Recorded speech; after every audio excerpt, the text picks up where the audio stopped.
Oke guys, assalamualaikum warahmatullahi wabarakatuh. Kembali lagi guys di YouTube channel gua, di Rizky Triwidianto Vlog. Oke, pada kesempatan kali ini gue pengen sharing aja guys beberapa pengalaman gua seputar kefarmasian, dimana background gua merupakan lulusan dari sarjana farmasi ataupun S1 farmasi. Oke, mungkin teman-teman farmasi yang lainnya pada nanya nih, sarjana farmasi atau S1 farmasi itu bisa nggak sih kerja di rumah sakit, atau di klinik, ataupun di apotik, ataupun mendapatkan STR. STR itu apa sih? STR merupakan surat tanda registrasi. Jadi ketika kalian semua, mungkin seluruh tenaga kesehatan, baik itu medis maupun non-medis, seperti contohnya medis adalah perawat maupun dokter, non-medis merupakan farmasi, fisioterapi, even rekam medis pun lu wajib mempunyai STR guys, atau surat tanda registrasi ya guys ya. Jadi untuk S1 farmasi itu bisa nggak sih guys dapat STR? Jawabannya adalah bisa. Terus lu ngurusnya itu kemana sih guys? Jadi lu dalam mengurus surat menyurat itu bukan di IAI guys, atau Ikatan Apoteker Indonesia. Even lu lulusan S1 atau sarjana farmasi pun, ya of course lu harus downgrade, atau lu harus ya setara juga sama teman-teman D3 farmasi lainnya, atau ya lu bisa disebut juga sebagai tenaga teknis kefarmasian, atau biasa disebut asisten apoteker ya guys ya. Terus untuk ngurusnya itu kemana sih untuk sarjana farmasi untuk bisa dapat mengurus STR? Mengurusnya adalah ke PAVI guys. PAVI apa sih PAVI? PAVI ada Persatuan Ahli Farmasi Indonesia guys, dimana PAVI ini tuh menaungi ada 3 guys, dimana ada D3 Analis Farmasi dan Makanan, D3 Farmasi, dan Sarjana Farmasi atau S1 Farmasi guys. Jadi untuk S1 Farmasi itu masih bisa bekerja di rumah sakit, di klinik, ataupun di apotik, asal lu pengen ngurus pemberkasan dalam pembuatan STR itu. Dalam pembuatan STR itu mudah nggak sih guys?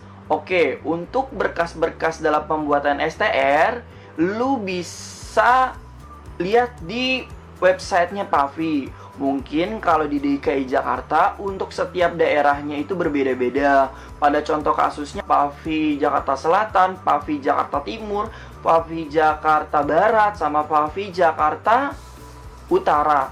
Itu tuh untuk PAVI di DKI Jakarta, untuk setiap daerahnya itu berbeda.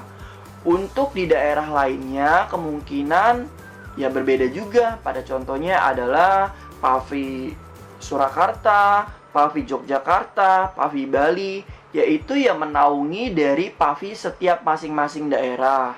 Jadi seperti itu guys. Lu searching aja di Google, dan lu jangan sampai salah guys. Misalnya lu searchingnya di PAVI DKI Jakarta, ya lu buatnya bukan di PAVI DKI Jakartanya guys, tapi PAVI daerah tempat lu berasal. Pada contohnya adalah PAVI Jakarta Utara.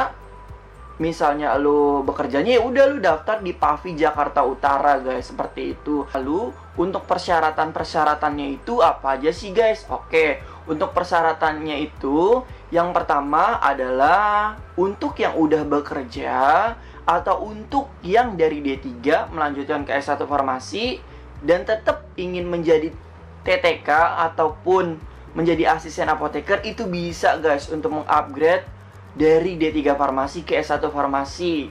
Itu nggak apa-apa juga guys, tapi dalam tanda kutip STR lu udah habis sebelumnya guys ya, atau expired. Nah itu lu bisa nih guys, istilahnya berubah menjadi S1.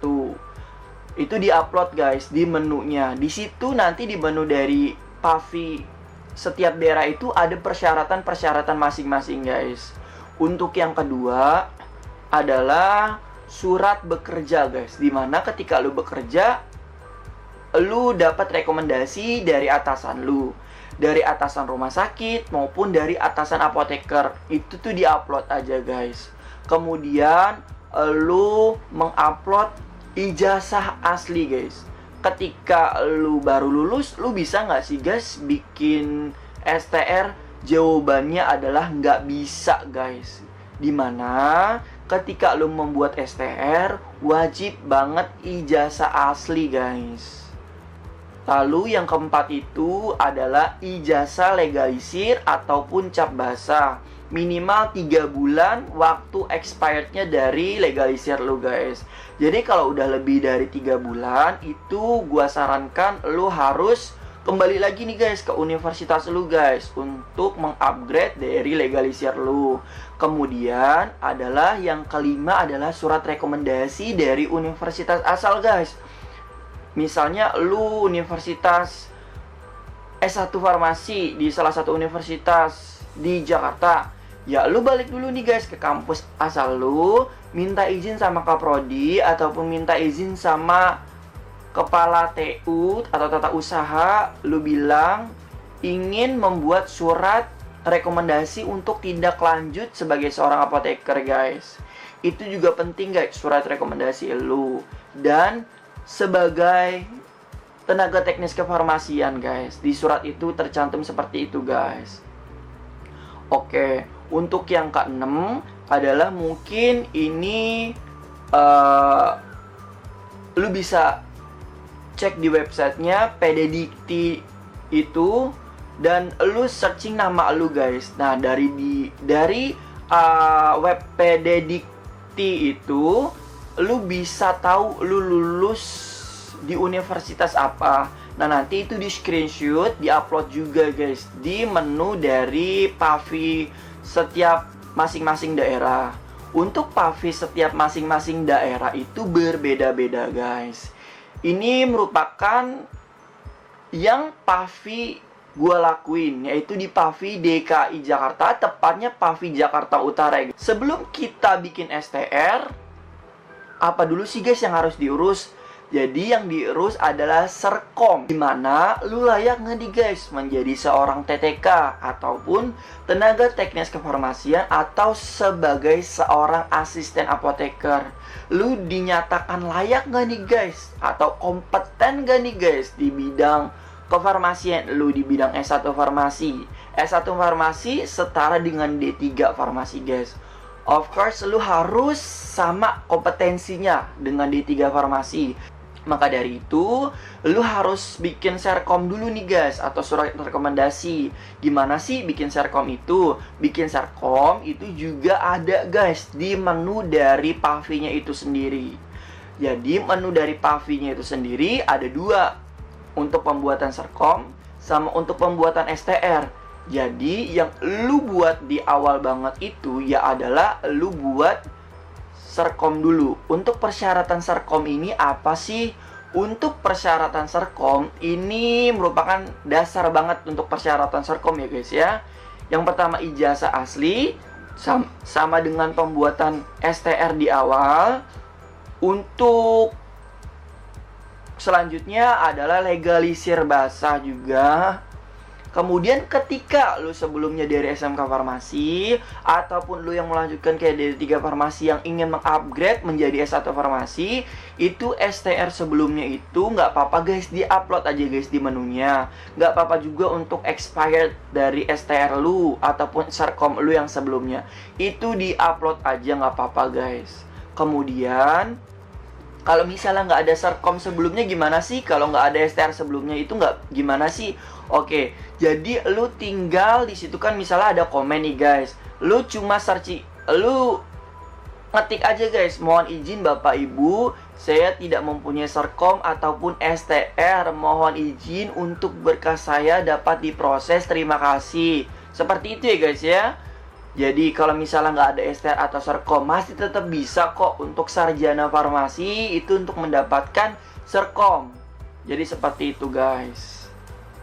Jadi untuk Serkomnya itu biasanya pengumumannya itu langsung guys. Dimana lu biasanya untuk tes Serkom itu di hotel. Dan nanti dari pihak PAVI-nya itu yang menyediakan atau mewadahi tes dari sertifikat kompetensi lu layak nggak nih guys menjadi seorang TTK gitu. Kemudian untuk Serkom itu juga nggak jadi langsung guys. Biasanya kurang lebih 1 sampai 1 bulan guys. 1 minggu sampai 1 bulan itu Serkomnya lu itu baru jadi. Kemudian ketika lu jadi Serkom dan lu telah lulus, dinyatakan sebagai tenaga teknis kefarmasian yang kompeten, kemudian lu melanjutkan untuk bikin STR TTK. Dimana untuk persyaratan STR TTK itu dari pihak PAVI-nya itu yang mewadahi guys. Tapi setelah PAVI mewadahi, itu akan dikirim berkasnya ke Dinkes atau Dinas Kesehatan guys. Untuk proses estimasinya itu berapa lama sih guys? Untuk estimasinya kurang lebih 3 sampai 6 bulan. Itu tergantung kelengkapan berkas lu guys. Misalnya lu dalam hal istilahnya hal sepele aja, kayak misalnya legalisir itu udah expired aja lu tetap kasih, itu amat disayangkan. Lu juga bisa ngulang guys pemberkasan lu. Istilahnya lu harus menyiapkan sebaik-baiknya dalam pemberkasan lu itu guys. Supaya apa? Supaya dalam proses dalam pembuatan STR itu cepat juga. Terus estimasi yang kalau misalnya udah cepat semua itu berapa bulan sih? Estimasi kalau lu udah cepet dan lengkap ya itu sekitar 3 bulan guys. Oke guys, cukup sekian aja guys untuk video gua kali ini. Kurang lebihnya mohon maaf guys. Sedikit pengalaman gua, sedikit sharing gua tentang hari ini. Kurang lebihnya mohon maaf. Selamat pagi, siang, ataupun malam. Terima kasih banyak yang kalian udah nonton pada hari ini. Wassalamualaikum warahmatullahi wabarakatuh. Dadah.